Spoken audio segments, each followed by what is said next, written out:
Bismillahirrahmanirrahim. Assalamualaikum warahmatullahi wabarakatuh. Salam sejahtera untuk kita semua. Pada video pembelajaran kali ini, kita akan membahas tentang kinematika fluida yang merupakan penghubung antara materi mekanika fluida secara analitis teoritis dengan komputasi dinamika fluida atau CFD. Jadi di sini akan membahas beberapa basic dari fluid kinematik saja, karena memang bab ini atau bab kinematika fluida ini memang akan lebih relate ke CFD itu sendiri atau komputasi dinamika fluida. Tapi bab ini juga penting sebagai salah satu jembatan dengan bab yang akan Anda pelajari selanjutnya, yaitu adalah volume kontrol hingga atau finite control volume ya. Volume kontrol hingga atau finite control volume. Nah, jadi ini adalah bab yang cukup penting. Silakan disimak baik-baik. Jika nanti ada yang kurang dipahami, bisa ditanyakan langsung di komentar ataupun bisa langsung hubungi saya. Selamat menyimak. Apakah definisi dari kinematika fluida? Definisi dari kinematika fluida adalah the study of fluids flow and motion. Artinya adalah sebuah ilmu yang mempelajari tentang aliran fluida dan gerakan fluida. Jadi kalau Anda lihat ilustrasi gambar ini, ya di sini ada sebuah fluida yang disimulasikan dengan computational fluid dynamics atau komputasi dinamika fluida, di mana sistemnya berlaku ada transient, artinya waktunya terus berjalan. Nah, ilmu kinematika fluida itu dapat mempelajari gerakan ini. Jadi bagaimana kemudian memindahkan gerakan fluida yang kompleks ini menjadi sebuah persamaan matematika. Tentunya kalau misalkan kita bicara tentang persamaan matematika yang gerakan yang model seperti ini, maka dia biasanya melibatkan ada integral, ada diferensial ya. Makanya memang sebenarnya fluid kinematics ini sangat relate banget sama yang namanya CFD, karena memang ini sebagai pengantarnya. Nah, cuma nanti beberapa persamaan di kinematika fluid ini juga kepake nanti di analisis volume kontrol hingga. Oke, next. Untuk menganalisis sistem kinematika fluida, maka ada dua pendekatan di sini. Pendekatan pertama adalah dengan sistem Eulerian, yang kedua dengan sistem Lagrangian. Kedua-duanya biasa dipakai dalam proses analisisnya. Apa saja itu? Jadi kalau Eulerian itu sifatnya adalah dia, kalau Anda lihat kotak ini ya, ini ada sebuah kotak ya, kotak, kemudian di sini kotaknya diam, spatially fixed, artinya secara spasial dia si kotak diam. Kemudian dalam kotak ini ada fluida ngalir ke sini, sini. Ada lagi ngalir ke sini fluidanya. Jadi ada aliran fluida tapi dia di dalam sebuah kotak yang diam. Nah, itu adalah pendekatan Eulerian, artinya si pengamat atau si pengamat dari aliran fluida ini berada pada posisi yang diam, nggak bergerak. Contoh gimana misalkan gampangnya ini gimana ya? Misalkan Anda lagi berkendara pakai mobil atau motor. Di pinggir jalan ada polisi memperhatikan Anda. Nah, itu adalah sistem bagi si polisi, itu adalah dia kan diam ya, posisinya diam. Maka polisi tersebut bertindak seperti sistem Eulerian. Karena si pengamat yaitu si polisi itu berada pada posisi diam. Itu adalah sistem Eulerian. Nah, sementara kalau sistem Lagrangian beda. Jadi kalau sistem ini si pengamat itu bergerak bersama fluida. Jadi following the motion of the fluid element. Jadi si pengamat itu bergerak bersama fluida. Contoh gimana ya? Misalkan Anda lagi nebeng teman ya, naik motor atau mobil. Teman Anda nyopir, Anda di kursi sebelahnya. Nah, Anda itu sebagai pengamat yang ikut bergerak sama mobil kan? Nah, itu adalah contoh dari Lagrangian. Jadi karena si pengamat ikut bergerak bersama fluida. Nah, itu adalah contoh dari Lagrangian. Tadi saya sempat jelasin ya bahwa kinematika fluida itu akan memindahkan atau mentransformasikan gerakan fluida ke dalam persamaan matematika. Gimana contohnya? Misal begini. Anggaplah ini sebuah pipa yang dibelah menjadi dua ya. Ini ada sebuah pipa dibelah menjadi dua. Kemudian di dalam pipa ini dikasih sebuah penghalang. Yang penghalangnya itu dapat berotasi tapi terbatas dia. Rotasinya hanya seperti ini saja. Oke. Nah, tentunya kalau ada fluida mengalir dalam pipa ini, pastikan dia akan mengalami rotasi kan. Ada rotasinya, ada rotasi fluidnya, kemudian ada tekanannya berubah, kecepatan berubah, kemudian percepatan fluid berubah dan segala macamnya. Nah, artinya perubahan-perubahan di dalam pipa sini itu akan coba kita capture, kita foto pakai persamaan matematika. Nah, itulah filosofi dari kinematika fluida. Gimana caranya? Tentu kita harus definisikan gerakan, baik itu parameter kecepatan, parameter tekanan, dan parameter percepatan dalam persamaan matematika. Nah, ini contohnya di sebelah. Jadi misalkan si tekanan ini yang dalam gerakan sini kan fluid ada tekanan saat mengalir di sini. Ya kita nyatakan dalam sumbu X, Y, Z dan juga variabel T waktu karena transien ya sifatnya. Kecuali kalau udah steady baru T-nya nggak ada. Tapi kalau transien dia terhadap waktunya ada. Jadi ini adalah field pressure field atau medan tekanan dalam 3 dimensi. Jadi si fluid mengalir dalam sini pun ada medan tekanannya dalam 3 dimensi. Demikian pula untuk kecepatan. Kecepatan pun dalam 3 dimensi. Kenapa? Karena kan pipanya kan bulat ya, dalam 3 dimensi. Maka si kecepatan saat fluida mengalir melalui hambatan ini, itu dia akan mengalami gerakan ke arah 3 dimensi, yaitu ke arah X, ke arah Y, dan ke arah Z juga. Dan juga yang juga satu lagi adalah percepatan. Percepatan itu juga bergerak dalam 3 dimensi juga sama. Percepatan arah sumbu X, Y, Z, dan juga jangan lupa percepatan juga berubah terhadap parameter waktu atau dalam kondisi transien. Kecuali kalau steady state baru ini nggak ada. Oke, ini adalah cara mengcapture atau menangkap ya sebuah gerakan fluida ke dalam persamaan matematika.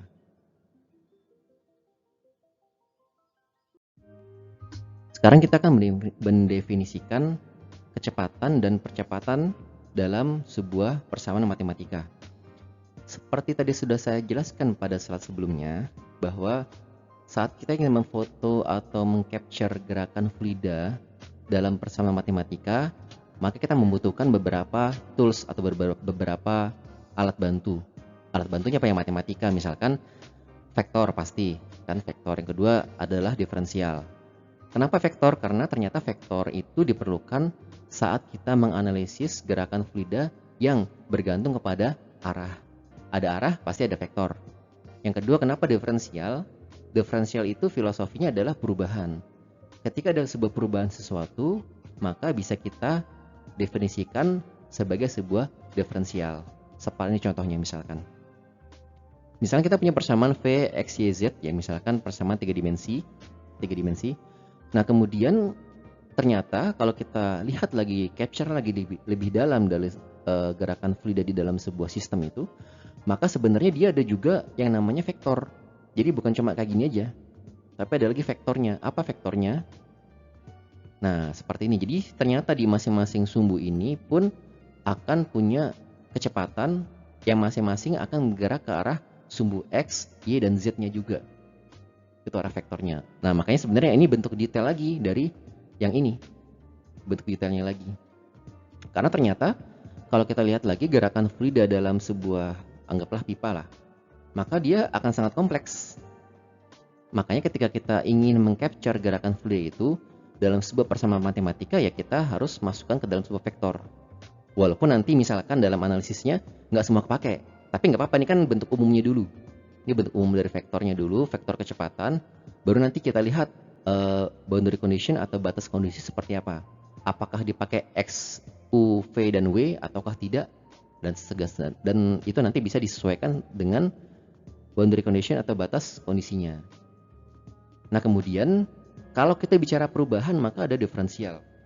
Maka diferensial jadi seperti ini.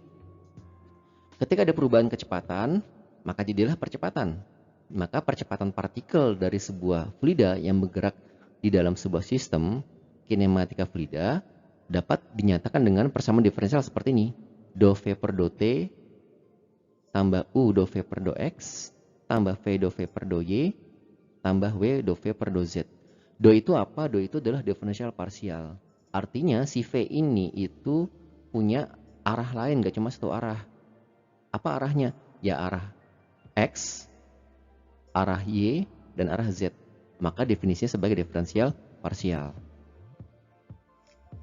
Nah, kemudian masing-masing percepatan ini dapat dibagi lagi menjadi percepatan sumbu X, percepatan sumbu Y, dan percepatan sumbu Z, seperti ini. Nah, ini adalah kalau kita tinjau dari koordinat kartesian.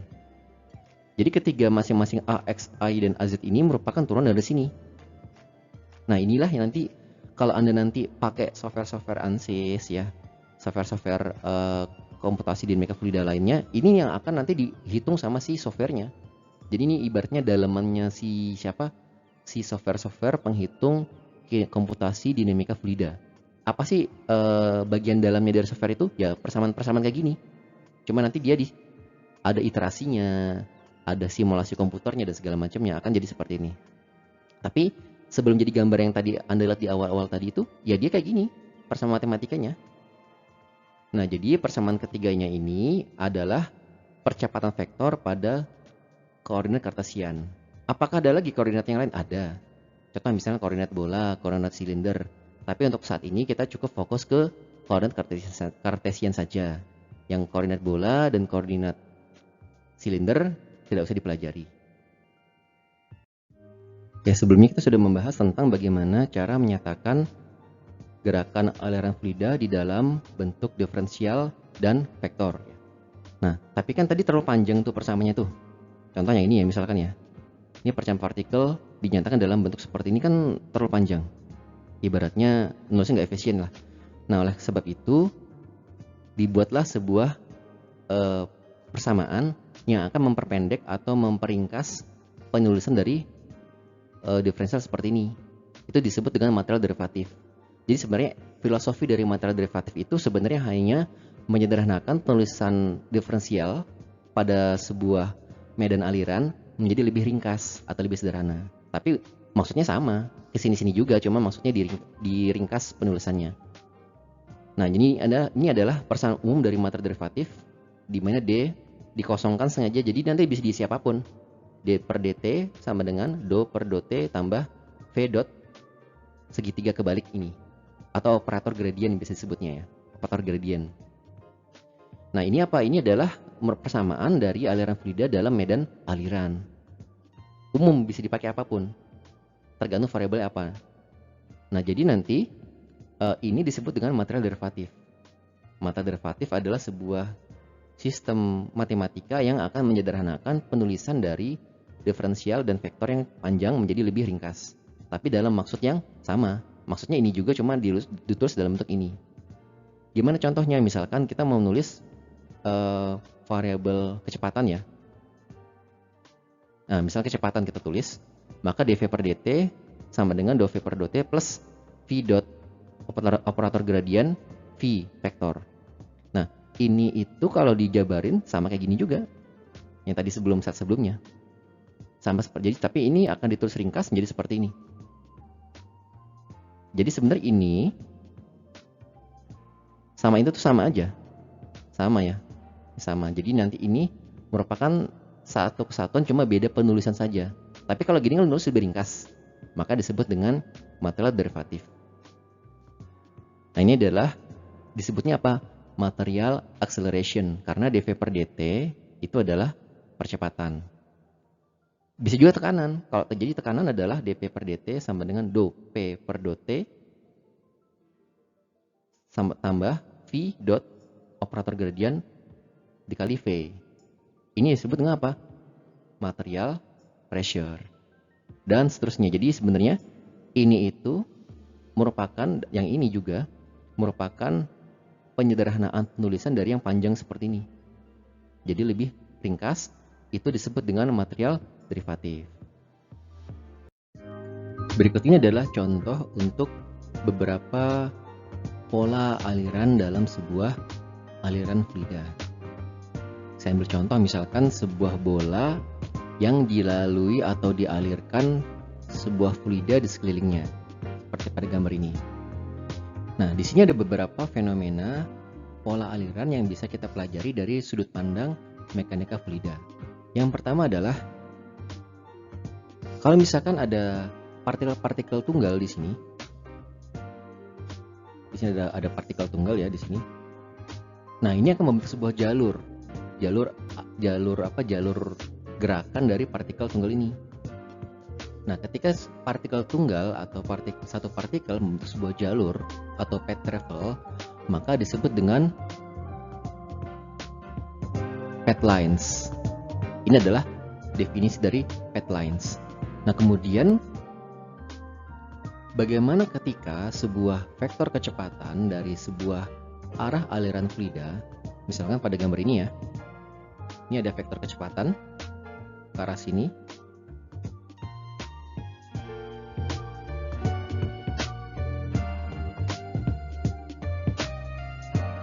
Seperti ini ya, vektor kecepatan yang dia membentuk sebuah curve tangen atau membentuk sebuah kurva tangen atau tegak lurus dengan arah alirannya.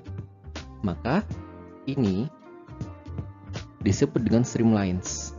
Jadi sebuah curve tangen yang terbentuk dari sebuah vektor kecepatan yang membentuk sebuah curve tangen, itu adalah streamlines.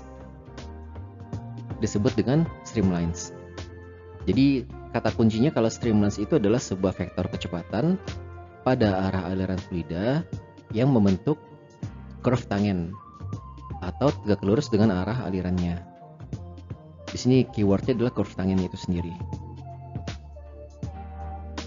Nah, bagaimana kalau ada banyak streamlines-nya?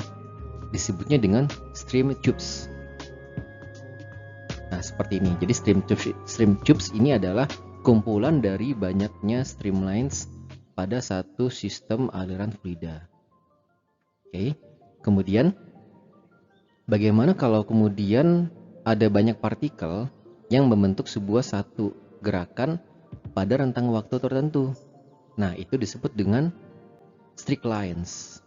Jadi streak lines ini adalah kumpulan dari partikel-partikel fluida yang bergerak pada satu garis aliran, dan dia biasanya pada, kata kuncinya ada rentang waktu tertentu, ada time range-nya, ada time history-nya.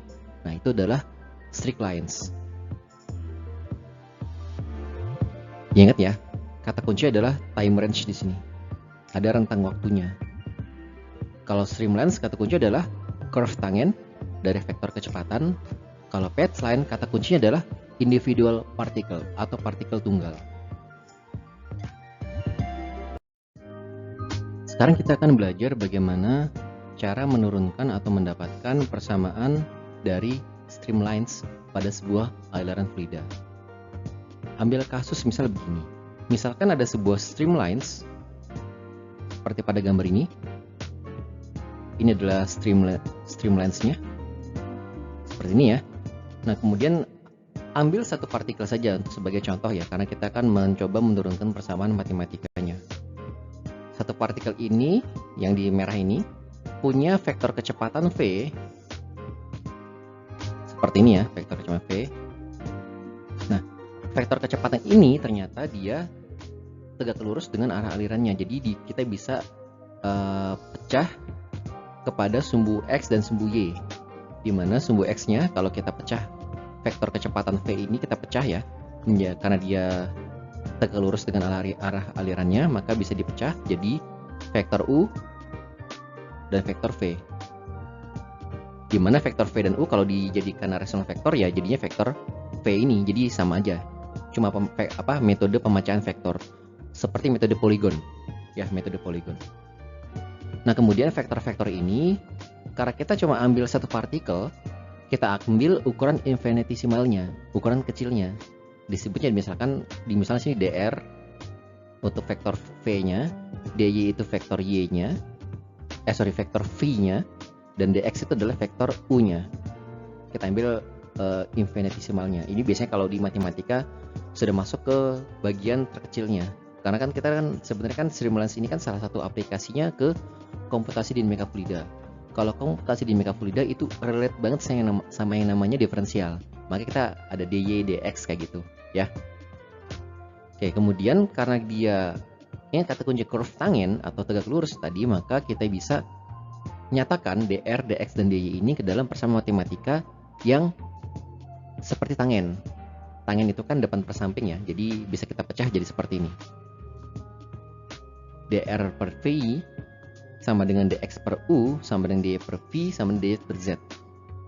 Nah, ini adalah ketika kita menurunkan filosofi tangent dari vektor-vektor ini.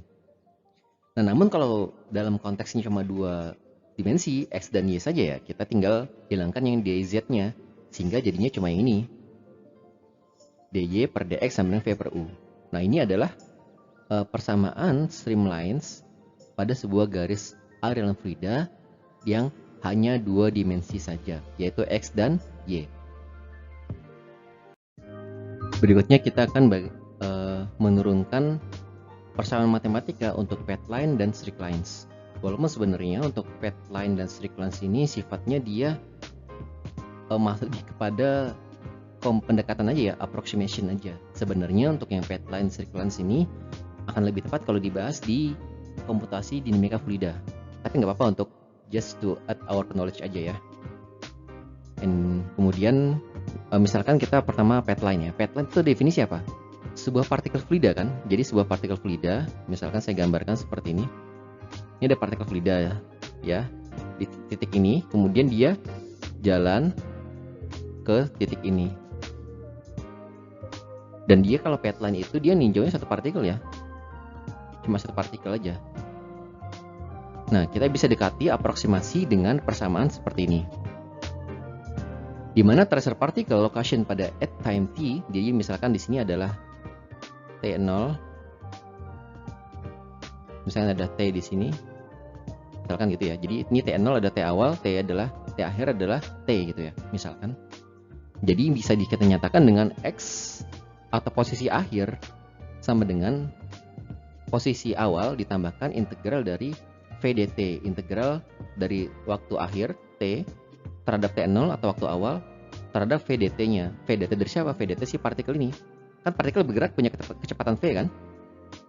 Nah, punya kecepatan V kan? Maka dia bergerak dari T0. Ini dari T0 sampai T berapa jauhnya? Maka kan sini kan adalah X. Kalau yang di sini adalah X startnya. Atau X mulai atau X0. X0 atau X start. Sama aja. Oke, ini untuk yang path lines. Nah, kalau streak lines dia beda lagi.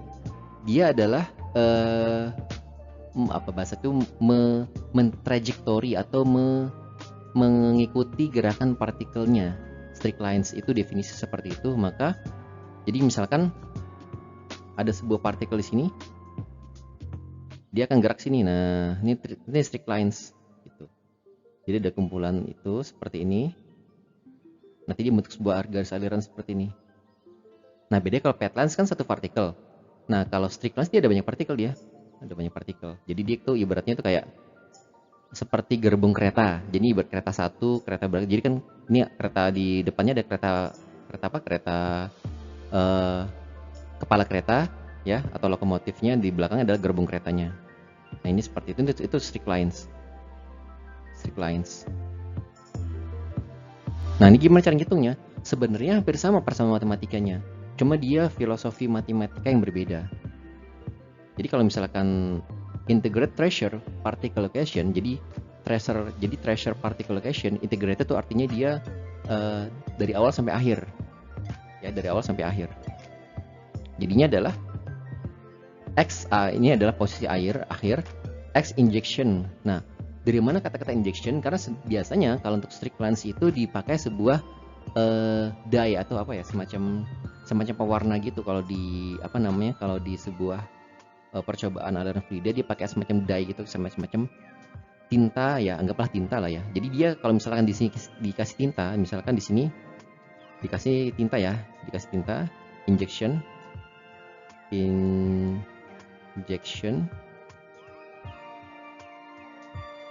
Nah, kalau dikasih inject, maka dia akan kelihatan tuh alurannya ke sini. Dikasih apa? Injection tuh dikasih pewarna ya. Dikasih pewarna, jadi dia nanti akan kelihatan oh ini arah aliran seperti ini. Tuh, jadi ibaratnya kalau tadi path line cuma satu partikel kan, satu partikel. Kalau ini dia berupa gini, dikasih injection, dia nanti akan kelihatan oh areanya seperti ini misalkan ternyata. Kemudian T present ya T sekarang. T inject itu adalah waktu saat dia mulai diberikan warna atau diberikan semacam tinta tadi. Jadi T misalnya di sini T inject ya, mulai dikasih injection. Nah, berarti dia mulai kelihatan di sini. Berarti kenapa dikasih injection? Karena T injection ini adalah saat kita mulai memperhatikan si gerakan fluida tersebut. Nah, seperti jadi ntar dia kayak ada semacam garis-garis benang-benang warna gitu. Atau dikasih warna lain deh, misalnya gini. Nah, ini misalnya kasih warna hijau ya, jadi kelihatan dia mulai arah partikel seperti ini. Atau dikasih warna lain, misalkan dikasih warna ungu, mulai kelihatan dia berubah. Nah, seperti ini. VDT ya jelas, karena VDT dia punya kecepatan V dalam waktu delta tetanya. Sekarang saya akan tampilkan contoh dari salah satu analisis komputasi dinamika fluida pada sebuah bola ya, sebuah bola yang dikasih aliran fluida, bagaimanakah bentuknya. Misalkan kita punya sebuah analisis atau hasil kontur dari sebuah aliran fluida di sekitar bola, seperti ini ya gambarnya, bisa Anda perhatikan. Ini bolanya, kemudian ini arah aliran fluidanya. Nah, di sini sebenarnya akan ada bab tersendiri ya untuk masalah ini, tapi nggak apa-apa sebagai pengenalan aja. Jadi pada aliran komputasi dinamika fluida itu terdapat sebuah recirculating fluid atau fluida yang berputar di sini di sekitaran fluida itu. Jadi ada namanya fluida rotation atau recirculating fluid ya, fluida yang berputar di mana di sini. Ini kalau Anda perhatikan di sekitaran sini dia ada semacam fluida yang mengalami perputaran atau rotasi. Nah ya, namanya recirculating fluid ya. Kemudian, nah kalau yang gambar-gambar garis ini apa? Ini adalah kontur dari kecepatannya atau velocity konturnya. Nah, nanti ini akan bisa ditampilkan kalau pakai komputasi dinamika fluida. Ada beberapa tools sih. Kalau yang agak lama itu atau lumayan agak klasik itu pakai Fluent dan Gambit. Kalau yang agak baru ya ANSYS biar terbaru. Atau banyak lagi ada TensorFlow dan macam-macam. Ada lagi pakai apa lagi? Pakai kadang-kadang ada juga beberapa komputasi dinamika fluida dia pakai program. Jadi nggak pakai, kalau yang ANSYS kan dia tinggal pakai model kan terus disimulasikan. Tapi ada juga user harus mengetik program. Itu ada juga kayak gitu. Macam-macam ya bentuknya, tapi intinya ya mensimulasikan aliran fluida lebih kepada itu. Ketika di slide sebelumnya kan ada gambar komputasi dinamika fluida di mana terjadi recirculating fluid ya, atau fluida yang berputar. Nah, itu variabel yang mengukurnya apa? Variabel yang mengukur sebuah perputaran fluida adalah vorticity atau vortisitas ya, vortisitas. Dinyatakan dengan persamaan matematikanya.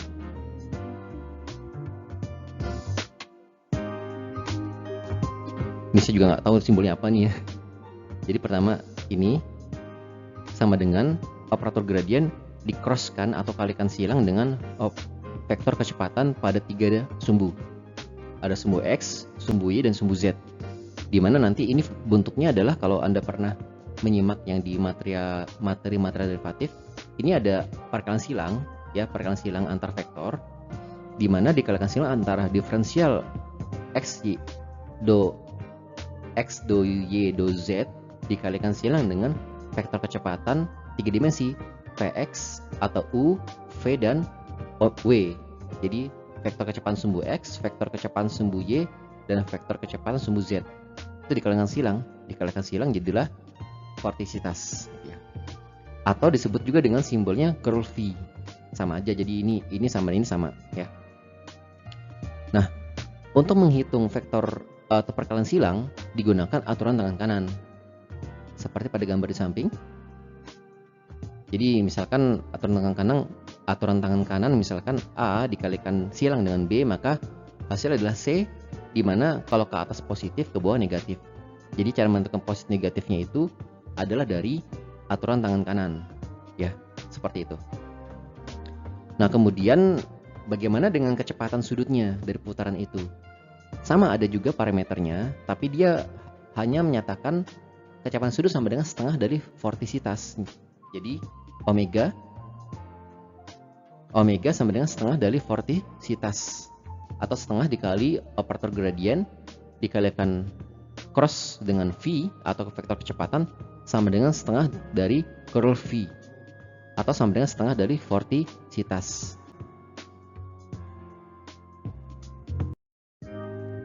Sekarang kita ambil kasus di mana ada sebuah plat dialirkan fluida di atasnya dan akan terbentuk sebuah lapis batas atau boundary layer. Nah, dari boundary layer ini akan ada dua jenis fluida. Satu fluida berputar, satu fluida tidak berputar. Seperti ini ya. Nah, ini ada sebuah plat di sini. Anggaplah di sini plat ya, plat. Dialirkan aliran fluida udara misalkan. Fluida udara. Maka di sini akan terbentuk boundary layer atau lapis batas. Nah, bagi bagian di bawah fluida yang berada di bagian bawah dari boundary layer, dia akan mengalami rotasi. Sementara fluida yang berada di atas atau di luar dari boundary layer tidak mengalami rotasi. Nah, untuk bagian yang mengalami rotasi, ini gimana persamaannya? Ya pakai vortisitas tadi. Diturunkan dari perkalian silang antara operator gradient dengan vektor kecepatan 3 dimensi, jadi seperti ini. Ini persamaannya. Dan kalau nanti disederhanakan dengan menggunakan boundary condition atau batas kondisi, maka jadi seperti ini. Nah, ini jadilah khusus untuk perputaran pada sumbu Z saja. Kemana X dan Y-nya, nah itu nanti ada pembahasan tersendiri. Kalau sesempat nanti saya bikinkan materi kuliah tentang lapis batas turbulensi. Ya, untuk Mek Flu 1 cukup segini aja dulu pemahamannya. Sebagai penutup saya akan jelaskan sedikit tentang Reynolds Transport Theorema. Jadi Reynolds Transport Theorema ini adalah sebuah teorema yang dapat menjelaskan pergerakan kontur volume di dalam sebuah sistem. Contoh misal begini, misalkan ada sebuah sistem di sini ya. Bisa macam-macam sistemnya, bisa berupa ruang bakar motor, ruang bakar mobil, dan segala macamnya. Dimana kontur volume ini adalah ya bahan bakar tentunya di dalam sebuah ruang bakar motor dan mobil itu. Nah, yang dapat menghubungkan antara sistem atau ruang bakar dengan bahan bakarnya atau isi dari ruang bakar itu sendiri adalah Reynolds Transport Theorema. Atau sistemnya misalnya diganti keran air ya, misalkan keran air di mana kontra volume adalah fluida yang mengalir di keran air tersebut, maka yang dapat menghubungkan keduanya adalah Reynolds Transport Theorema. Persamaan seperti ini. Ini karena ada unsur perubahan volume, perubahan kecepatan dan lain sebagainya, maka kita nggak bisa menghindarkan ada diferensial dan ada integralnya.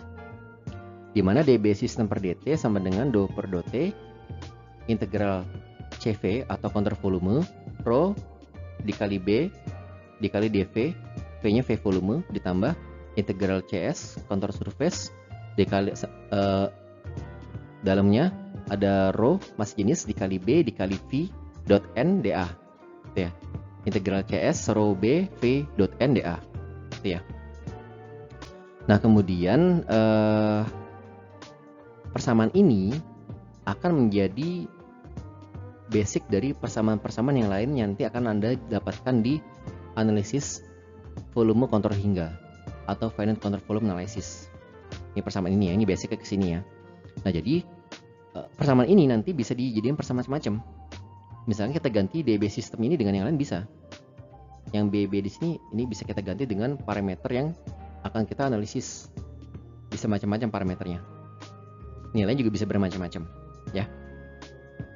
Jadi basic nanti dari untuk finite contour volume analysis itu dari sini, dari Reynolds Transport Theorema. Nah, juga misalkan ada momentum linear. Nah, itu juga basicnya dari Reynolds Transport Theorema. Dan sebagainya. Pokoknya yang berhubungan sama ini kan basic teorema ya. Pokoknya yang berhubungan dengan pergerakan kontur volume di dalam sebuah sistem itu pasti basicnya itu dari Reynolds Transport Theorema. Visualisasinya begini misalkan. Ini gambar 1 ya. Gambar 1 misalkan ada sebuah nozzle di sini. Ada sebuah nozzle yang itu ada kontur volume misalkan isinya air ya misalkan ya. Jadi kontur volume air di sini. counter volumenya. Nah, ternyata counter volume ini bergerak. Di posisi 2 ini mulai mengalami pergerakan dari sistem yang awalnya di sini menjadi bergerak ke sini. Gerakannya ini gerakan keduanya. Mulai dengan pergerakan dalam sebuah sistem. Nah, makanya pergerakan counter volume ini dalam sebuah sistem dapat kita buat model matematikanya dengan menggunakan Reynolds Transport Theorem. Oke, segini dulu ya untuk di Mac Plus 1. Nanti jika ada kesempatan akan saya bahas lagi lebih detail lagi tentang hal ini. Akhirnya sampai di bagian penutup dari video pembelajaran kali ini. Ini ada beberapa referensi yang bisa Anda pakai ya untuk lebih memperdalam dari apa yang saya sampaikan pada video pembelajaran kali ini. Silakan di download atau dibaca lagi. Nanti untuk nextnya kita akan memperdalam lagi apa yang sudah saya sampaikan di bagian kinematika fluida pada video pembelajaran kali ini. Sampai ketemu di video selanjutnya. Assalamualaikum warahmatullahi wabarakatuh.